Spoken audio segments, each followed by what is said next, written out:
You may have heard this name before, but that's Alternate Universes. They, in fact, held their third store showdown, this time at their Bluebell location just last weekend. And there's some special things in store, but you got to wait until the end for that one. We're going to talk about this particular event and what performed well. And we had 20 players at this particular event, and from what I saw when I was walking around, there was a lot of blue. Of course, there were other builds present as well, but it seemed to be much more control focused than other events that I've been to or other events that we've been covering, which is interesting to note, especially the disparity between not just geographical regions across the country, but even within a much smaller geographical area. You go to another store that's only 20 miles away, and all of a sudden it is a wildly different meta. So you absolutely have to be prepared and know your deck inside and out. As mentioned, there were 20 players for this event. There was a cut to top 8, but unfortunately we only have the top lists for 4 of the decks. If there are any other players out there that were present, or maybe if you would top 8 it, let me know, and I will be more than happy to add a SWODB link or something to the description of this video where the other deck lists will be so that people can see it. Now, I will say, before we actually get into the lists, that I know that I played against a blue Palpatine player in the top 8. I don't know what the other parts, so I'm missing, and there are a couple gaps. Obviously, I don't have the deck list for it, but again, if anybody happens to have more information, let me know. Maybe we do a follow-up video. So looking at the top 4, we actually have a blonde Sabine. Now, this is definitely taking a prominent role. We talked about it in other videos, but I don't know if green Sabine is falling out of favor or if people have just elected that they want to do something different. With this blonde Sabine, we don't have the board for it, just the main deck, notably 2 Heroic Sacrifice, only 2 Spec Force Soldiers. I think we can safely assume that the extra copies were in the board, similar with the 2 of Spark of Rebellion. Now, this list is running main deck Chewies, only 2 Rogue Operative is main deck, which is, I've mentioned it elsewhere, but it feels like Rogue Operative is one of the reasons to be in yellow, although in those other instances, I realize it's not quite as important as a lot of the other yellow components, quite obviously. So maybe it's fine. But not a full playset of R2 as well. There's a couple interesting quirks, and I'd love to have seen what the board was. Although there were a handful of Sabines, this was, I believe, the only one who top 8'd. And by handful, I think there were 3 total, including this one. And the other 2 did not appear to be performing spectacularly. There are a lot of factors included in that, but it's interesting to see these lists making it anyway through the field. You would think, and I could have been wrong because, of course, it was just kind of spot checking. I don't have numbers on the actual field, that it seemed like a lot of control, so it would appear that Sabine should have been performing very well. But then again, it does come down to the pilots. If the control players know what they're doing, they can still win the matchup.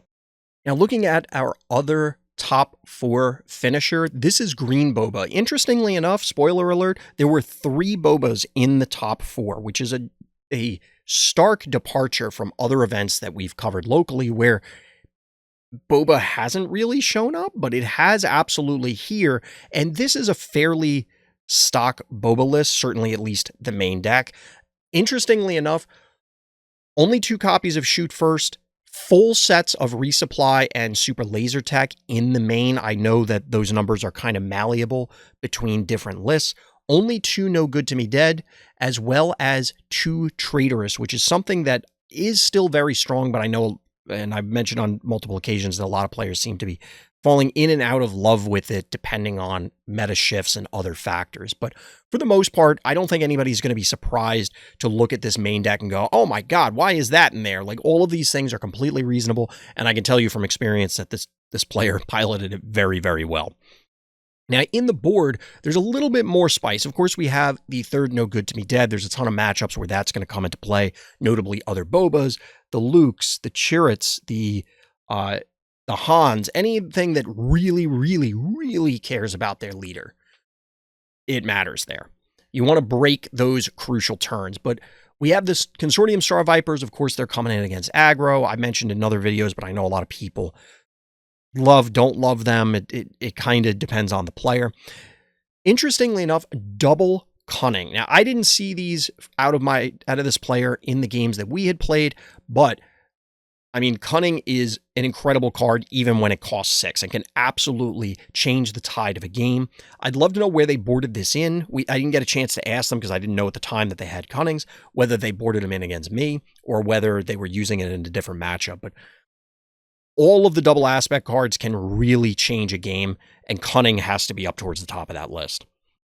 Now, beyond that, we also have four other spicy inclusions. Double Relentless. Clearly, this is coming in against control decks. Those games are going to go longer anyway and can absolutely lock a game down, especially if you are able to ramp into it. And this also allows you to take out maybe some of those other cards that aren't quite doing it in those matchups. Sideboarding isn't always necessarily about, oh, I really want this card because it is so powerful in this matchup. It may just be a matter of this is an upgrade over the existing card that is in the main deck. And I know those kind of sound very similar, but as you get more comfortable with the deck and its sideboarding strategies, you'll follow what I mean, where it's just simply, this thing is okay, I can do stuff with it, but realistically, I'd rather have something else. Or sometimes it's a completely dead card, and then I guess technically the one you're bringing in is a bomb by comparison. But sometimes it's just, hey, this is playable, and that other thing is not. And lastly, speaking of control options, or options against control, rather, is the Emperor's Legion. I definitely know, I heard in one of the Swiss rounds, somebody go, wait, what's Emperor's Legion? Or something similar to that. And I think a concession followed shortly thereafter because this player was able to reanimate, well, I guess raise dead, at least one scary thing. And I want to say it was a Fett's Fire Spray. But it's definitely a card to consider for those longer games where you're going to need that gas to try and ensure that you can continue to pressure them and close the game out. Now, without spoiling too much, the finals was a Boba Yellow mirror, which I can tell you emphatically is very, very silly. One might go so far as to say it is very dumb. But this is a pretty standard main deck, so we can kind of move directly into the sideboard. As compared to having more copies of Confiscate, this player elected to go with Bamboozles, which is something that I've personally considered and never pulled the trigger on. I'd love to know how well that performed, because the Bamboozles, of course, allow you to bounce or, well, exhaust something and bounce some of the upgrades. It can be relevant in a number of situations, but the Confiscates do let you just, yeah, I want that thing gone, and not that you're going to replay it next turn. Obviously, with experience tokens, or counters, excuse me, it's a little bit different, but that's actually a really cool inclusion, and potentially an impressive and powerful technology evolution, we'll say, for this build.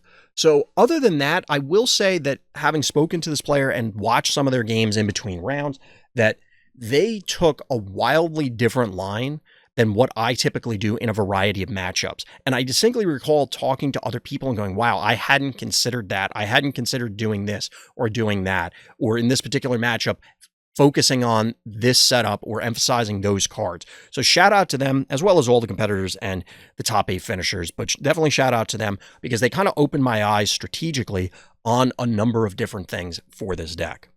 Now, if you couldn't figure it out from my hinting and, well, the other video that already got published, I probably should have done that in the other order, but I was able to finally take down one of the showdowns. Number of top 8s behind me.